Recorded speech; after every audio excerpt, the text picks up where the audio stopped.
खुशामदीद। एक बार फिर आपकी खिदमत में हाजिर है रहमत रमज़ान नशरियात के साथ, जो आप देख रहे हैं 5 न्यूज़ HD और प्ले इंटरटेनमेंट HD से बराह रास्त इफ्तार के बाबरकत लम्हात में चलते हैं उस सेगमेंट की जानिब जिसमें हम खल्क़ खुदा की खिदमत करने वाले या पाकिस्तान के जो अहम मसाइल हैं उसके लिए दर्द रखने वाले लोगों से आपकी मुलाकात करवाते हैं। ये भी एक नेकी है, इसलिए सेगमेंट का नाम है एक नेकी।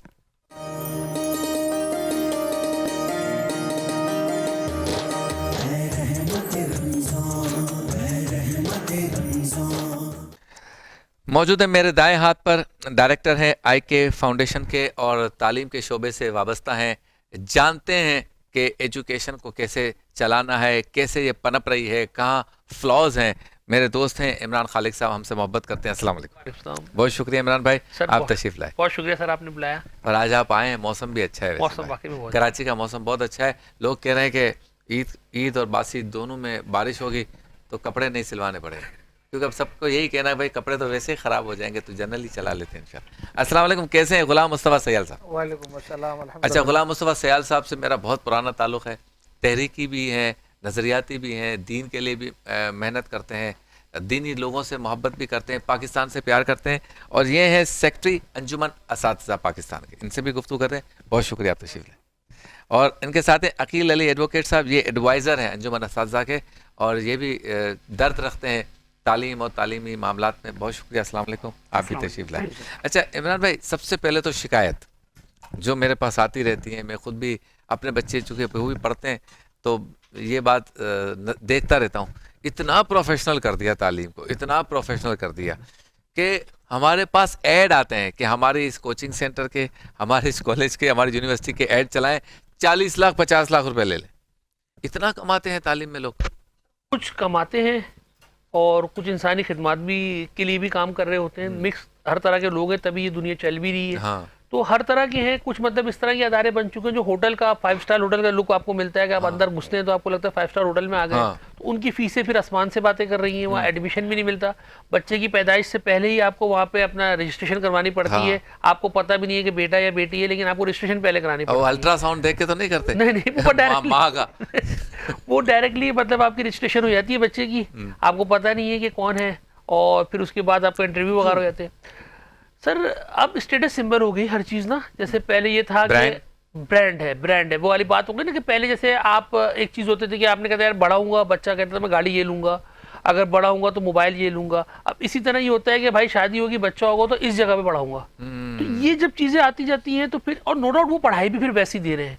ऐसा नहीं है कि पढ़ाई नहीं दे रहे, बच्चा फिर आपका ब्रांड भी बनता है, लेकिन बहुत एक्सपेंसिव है। मतलब ये कि जैसे 100% अगर आपकी आबादी है कराची की, तो वो तालीम सिर्फ 1 से 2% लोग हासिल कर सकते हैं। अच्छा, फिर वहाँ पे ये है कि कुछ इस तरह के स्कूल या उनसे थोड़ा ग्रेड नीचे है, उन स्कूलों में आप ऑनर तक आपकी रसाई भी नहीं होती, प्रिंसिपल आपको टाइम लेके मिलेगी या मिलेगा, कोई कंप्लेन है तो ईमेल करो, यानी आप कोई शिकायत आज आपको है ना कि सुबह तक हल होनी चाहिए, तो ऐसा निज़ाम भी नहीं है, तो तंग भी होते हैं असातिज़ा। आप हजरात जिस क्लास को रिप्रेजेंट करते हैं या आप जिस तरीके से तालीम को आम करना चाहते हैं, आप चाहते हैं फास्ट हो, कम्युनिकेशन बिल्कुल बच्चों की तरह हो, हम भी उनके माँ बाप की तरह रहे, ऐसा ही कुछ डिफरेंस है? सर हमारा ये है कि हमारा जो टारगेट है वो लोअर मिडिल क्लास और मिडिल क्लास है, ठीक है। अपर मिडिल क्लास में नहीं आता, लोअर और अपर को हम, अपर हमारे पास नहीं है। तो मिडिल क्लास के अंदर जो तबका होता है वो चाहता है कि जो भी मेरा मसला है उसको फौरन हल किया जाए। तो फिर इस पर से हमारे पास नस्ल दर नस्ल बच्चा आता है। अगर बाप पढ़ के गया तो उसका बच्चा भी हमारे पास पढ़ने के लिए आ रहा होता है, उसकी बहन के बच्चे, भाई के बच्चे, मतलब डिफरेंट जगह से जो बच्चे दूर दूर से पढ़ने आ रहा है। जैसे नॉर्थ में अगर मेरा कोचिंग सेंटर है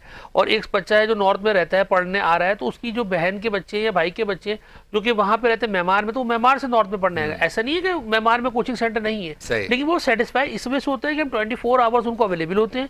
उनको जो मसले मसाइल होते हैं वो हमें कॉल करके बता सकते हैं, व्हाट्सएप करके बता सकते हैं। उनको चाहे स्कूल में मसाइल हो या कोचिंग सेंटर में मसाइल हो, उसका हल हम फौरन निकाल के उनको देते हैं। अच्छा, अब क्लास पे आ जाए। मैं जो समझा हूँ वो मैं बयान करता हूँ, आपने लाजमी तस्हीह करनी है उसकी। नीचे वाली स्कूलों की फीस है 8,000, दरमियानी की है 15,000, अच्छों की है 30,000 और बहुत अच्छों की 60,000, ऐसा ही? सर 2-2-2.5 लाख रुपए महीना फीस, यानी ये बहुत ही अच्छा हो गया जी। 2-2.5 लाख रुपए उसकी फीस है, ठीक है। और 2 से 2.5 लाख रुपए फीस है। डिफेंस में स्कूल्स हैं ऐसे, और क्लिफ्टन। एडमिशन वहाँ पे मिलना, नाम लेना तो मुनासिब नहीं है, नहीं, मतलब नाम वहाँ नहीं पे नहीं, नाम नहीं ले रहा सर। हाँ। तो उसमें ये है कि 2-2 2.5 लाख रुपए फीस है, एडमिशन फीस 5-5 लाख रुपए है, और एडमिशन मैंने आपको बताया उसका प्रोसेस बहुत लंबा है एडमिशन होने का। लेकिन उसके बाद ज्यादातर जो वो एक अलग क्लास है। अच्छा, 20-25 हजार वाला ठीक है, 15,000। 20-25 में 5,000 रुपए। देखिए मैं जिस स्कूल में पढ़ता था तो उस जमाने के लिहाज से उसकी फीस 500 रुपए थी। आज मेरा बच्चा भी उस स्कूल में पढ़ रहा है तो उसकी फीस 10,000 रुपए पे आई है। अच्छा, मैंने ये भी देखा है टॉप उन्हीं स्कूल के बच्चे करते सर वो तो नीचे के स्कूल से भी करते हैं। मतलब आप देखें जो गवर्नमेंट स्कूल्स अगर आप उठा लें, गवर्नमेंट स्कूल की जो बड़े से बड़ा आप उठा लें कारोबारी शख्सियत, क्योंकि आप तो माशाल्लाह तमाम कारोबारी शख्सियत आपके करीबी दोस्तों में से हैं, वो कहाँ से उठे? वही पीला स्कूल है, हाँ। ठीक है, वही काला स्कूल है, खुद वहीं से पढ़े। तो वहां से उठकर आज वो ऐसे माशरे में मुकाम उन्होंने पाया है, बड़े बड़े क्रिकेटर्स वहां से निकले हैं। पढ़ाई जिस बच्चे को करने की, मैं अपनी मिसाल आपको दूं, मेरे पास जो बच्चा पढ़ने के लिए आता है हम लोग उनको लमसम पैकेज दे देते हैं कि भाई आपकी साल की ये फीस है, ठीक है, और हमने उनको अगर कोई गरीब है तो उसको किस्तें कर दी, बहुत गरीब है तो माफ कर दिया, टोटली फ्री कर दिया हमने उसको पढ़ाई, क्योंकि हमारी कोशिश यही है कि जो बच्चा फीस नहीं देता उसको ना ले उससे, ठीक है। लेकिन उसको तब किसी को पता नहीं होगा हम इस बच्चे से फीस नहीं ले रहे, हाँ। किसी को नहीं पता, उसको फैसिलिटीज वैसे ही मिल रही होगी जैसे दूसरे बच्चों को मिल रही है, फीस देके पढ़ रहा है। तो अब वहां पर ये होता है कि जो बच्चा यहाँ पे पढ़ने के लिए आ रहा है उनके पेरेंट्स को हम एक अच्छा रिजल्ट देंगे, उस अच्छे रिजल्ट से ये होगा कि वो बच्चा फिर आगे दूसरे बच्चा आएगा, तीसरा बच्चा आएगा, ऐसे हमारी मार्केटिंग होती रहेगी। अब ये एक नॉर्मल है जगह की मैं आपको बात बता रहा हूँ। अगर आप उससे भी नीचे चले जाए तो कराची के अंदर ऐसे ज्यादातर स्कूल मौजूद हैं जो 500 रुपए फीस में भी पढ़ा रहे हैं, सिर्फ 500 रुपए फीस है वहां पे पढ़ा रहे हैं, और वहां पे भी 3-3 4-4 महीने वहां पे फीसें नहीं दी जाती हैं। अल्लाह। तो लेकिन वहां पर तरीकेकार क्या है, वहां का जो टीचर पढ़ाने वाले वो मैट्रिक पास है या मैट्रिक भी नहीं किया, तो टीचर्स की तनख्वाह 2-2-2.5 लाख। यहाँ तो फिर टीचर्स की तनख्वाह वैसी है ना। अच्छा, अगर मेरे बच्चे पढ़ते हैं मेरे ख्याल में 20,000 से लेकर 25,000 की फीस वाले, तो मुझे बहुत ही तल्ख तजर्बात हैं इसके। मुलाकातें नहीं हो रही, हम जैसे लोग जिनको सारे जानते हैं, मुलाकातें नहीं हो रही, हमें घुमा फिरा रहे हैं, प्रिंसिपल ऑनर तक उन्होंने नहीं पहुंचाया, फिर हमने कहीं से उनको पकड़ा। अच्छा, फिर दूसरा मसला है कि कुरान की तालीम उन स्कूलों में नहीं है, उसकी अलग से 2-3 हज़ार फीस दें। AI जो कि आजकल बहुत ज़रूरी है, नहीं पढ़ाते, अलग से फीस दें। जूडो कराटे के अलग, साल के 30-35 हज़ार ईयरली चार्जेस अलग, और खिलाना पिलाना, प्लेटें फ्लेटें, ये सारा महीना ये दुकानदारी खुली होती है, ये सारी चीज़ें अलग हैं। तो मैं हैरान हूँ कि हुकूमत भी कोई चेक एंड बैलेंस नहीं रखता। असल में कुछ स्कूल जो है ना वो इस तरह की चीजें कर रहे हैं, ये बहुत कम है। अच्छा, आजकल कुछ नए स्कूल आए हैं, मैं नाम नहीं लेता, लेकिन उनकी जो फीसेस जो है ना, मतलब जैसे कुछ जो टॉप के स्कूल कराची के चल रहे हैं जिनकी फीस 30-32 हज़ार रुपये महीना 2 महीने के इकट्ठे लेते हैं, उससे उसकी तरह की ही पढ़ाई है, रोबोटिक पढ़ाई दे रहे हैं, और उसकी फीस है 13 से 14 हज़ार रुपये। अभी मैंने जहाँ बच्चों को रखा है ना वो बहुत अच्छी स्कूल है, वो तो चाइनीज भी सिखा रहे हैं। इनके यहाँ तो ये है कि जैसे मेरे करीबी दोस्त हैं वो, इनके यहाँ तो ये है कि वो बच्चों को मतलब बाकायदा सिखा रहे हैं कि भाई जैसे दादा दादी से किस तरह से बात करनी है, नाना नानी से कैसे रखना है।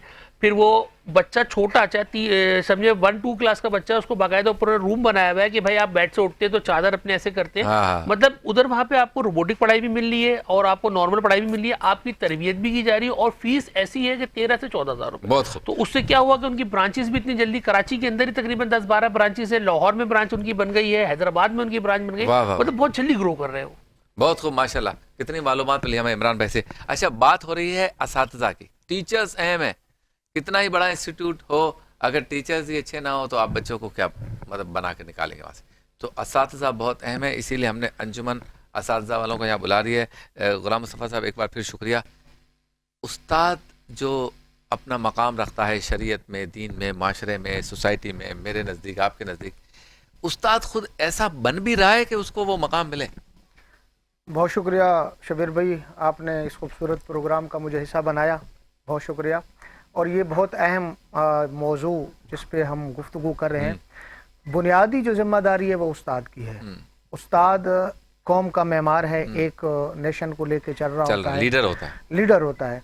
अच्छा, फिर फी जमाना, जहां हमें बहुत सारे चैलेंजेस का सामना है, फी जमाना उस्ताद की जिम्मेदारियां तो बहुत ज़्यादा बढ़ गई हैं।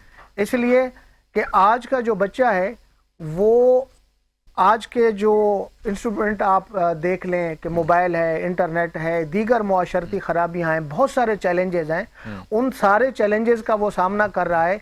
तो अब उस्ताद की जिम्मेदारी पहले से बढ़ गई है कि वो अपने बच्चे को अखलाकी एतबार से भी बहुत अच्छा उम्दा बनाए, उसकी जो है वो दीनी तरबियत भी करे और उसके साथ साथ उसको वे ऑफ लाइफ भी दे। तो मौजूदा दौर में उस्ताद की जो जिम्मेदारियां हैं वो बहुत अहम हैं और उस पे बहुत सारे आप हजरात ने जो अंजुमन असातिज़ा बनाई उसका क्या मिशन है और कब बनी थी? बुजुर्गों ने मेरे ख्याल में इसको तरतीब दिया था, उसके बारे में भी कुछ बताएं, फिर हम ब्रेक पे जाएंगे, फिर अकील साहब और बाकी गुफ्तगू को जी कंटिन्यू जी करेंगे।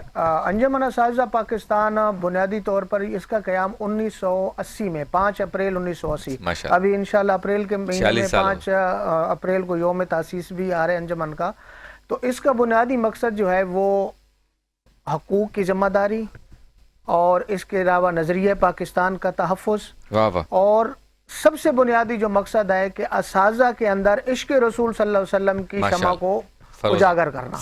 इसलिए कि जब असातिज़ा आक़ा दो जहां सल्लल्लाहु अलैहि वसल्लम की मोहब्बत से सरशार होंगे तो वो अपने ज़ेर साया बच्चों को बहुत उम्दा तरीके से वो उनकी तालीम और तरबियत करेंगे। तो अंजुमन असातिज़ा पाकिस्तान का जो बुनियादी मकसद है वो ये है कि असातिज़ा की तरबियत इस अंदाज से की जाए कि वो मुआशरे के इन नौनिहालों की बहुत उम्दा तरीके से तरबियत। माशाल्लाह, आप अरकम इस्लामिक स्कूलिंग सिस्टम को भी चला रहे हैं जी। सो असातिज़ा को जब आप हायर करते हैं तो क्या देखते हैं उसमें? देखें, फ़ी ज़माना जो है जिस तरह सर ने भी अपनी गुफ्तगू में फरमाया कि असातिज़ा को ढूंढना और फिर ऐसे असातिज़ा जो विजनरी हों, हाँ, कि जो उन तलबा की तालिबात की तरबियत भी कर सके तो बहुत मुश्किल है। बहरहाल हम कोशिश करते हैं कि ऐसे असातिज़ा का इंतखाब करें कि जो बच्चों की तालीम और तरबियत के हवाले से मुआविन हों, उनकी तालीमी काबिलियत भी हो और साथ साथ उनके अंदर जो है ना एक उसके अंदर की जो फीलिंग है कि मुझे कुछ मुआशरे के अंदर किरदार अदा करना है, जस्ट टाइम पास नहीं करना, कि इसी मुआशरे के अंदर इन नौनिहालों की तरबियत करनी है और वो अपनी उन जिम्मेदारियों को भी समझे। तो जब अपनी जिम्मेदारियों को समझेगा तो फिर वो कमाहक को उनकी तरबियत करेगा और फिर उससे मुआशरे के अंदर निखार भी आएगा। और अगर उस्ताद जस्ट टाइम पास करेगा तो मैं समझता हूँ कि कायनात का सबसे बड़ा गुनाह यही है कि आप किसी बच्चे की जो है वो आप उसका मुस्तकबिल जो है तारीफ कर दें। बहुत खूब। अच्छा, अकील अली एडवोकेट साहब हमारे साथ हैं, ये लीगल एडवाइज़र हैं अंजुमन असातिज़ा पाकिस्तान के। एक सवाल छोड़े जा रहा हूँ, फिर ब्रेक पे जाते हैं। ये बच्चों की तारीख़ पैदाइश का इंदराज जो है ना वो बोर्ड में अक्सर गलत हो जाता है, तो इसको दुरुस्त करने का क्या तरीका है? लोग टकरे मार रहे होते हैं, यार भाई मेरा बेटा जो है ना वो इस सन में पैदा नहीं हुआ, इस सन में हुआ, जब देखो डॉक्यूमेंट में यही लिख के आ जाता है। ये मैं आपसे पूछूंगा ब्रेक के बाद।